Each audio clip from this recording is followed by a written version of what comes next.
یاد رکھیے گا کہ علماء اہل سنت کا ایک امتیاز ہے کہ جہاں یہ مستحبات کے لیے جواز کے دلائل دیتے ہیں، وہاں ان کے اندر خرافات کا رد بھی کرتے ہیں۔ جہاں ہمارے علماء کرام اعراض منانے کی ترغیب دیتے ہیں تو وہاں اعراض کے اندر خرافات سے بچنے کی ترغیب بھی دیتے ہیں۔ تو یاد رکھیے گا کہ اہل سنت کے نزدیک وہ عرس جائز ہے کہ جس کے اندر تلاوت قرآن ہو، بیان ہو، نعت خوانی ہو، لنگر ہو، دعا ہو اور ختم۔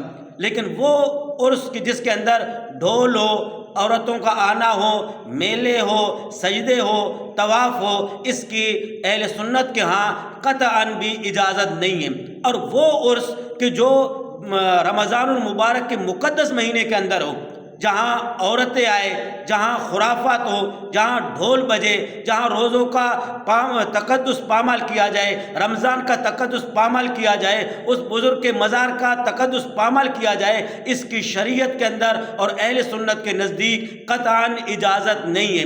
تو لہٰذا میری مراد ہے شاہ نورانی رحمۃ اللہ تعالیٰ علیہ کے عرس کے حوالے سے، اور یاد رکھنا کہ ہمارے نزدیک عرس منانا جائز ہے، ضروری یا واجب نہیں ہے۔ لہٰذا یہ ضروری نہیں ہے کہ جس تاریخ کو بزرگ کا انتقال ہوا اسی دن ہی عرس کرنا ضروری ہے، نہیں، بلکہ کسی اور دن بھی عرس کرنا جائز ہے۔ تو لہٰذا ہب کے ڈی سی اور یہاں کے حکمرانوں سے میری اپیل ہے کہ خدا را رمضان کے اندر شاہ نورانی رحمۃ اللہ تعالیٰ علیہ کے عرس کو بند کیا جائے، کیونکہ رمضان کا تقدس پامال کیا جا رہا ہے۔ کہیں ایسا نہ ہو کہ اس بزرگ کی بے حرمتی کرنے کی وجہ سے کہیں ہم پر عذاب نہ آئے۔ تو لہٰذا علماء اہل سنت کو چاہیے کہ اس کی رد کریں۔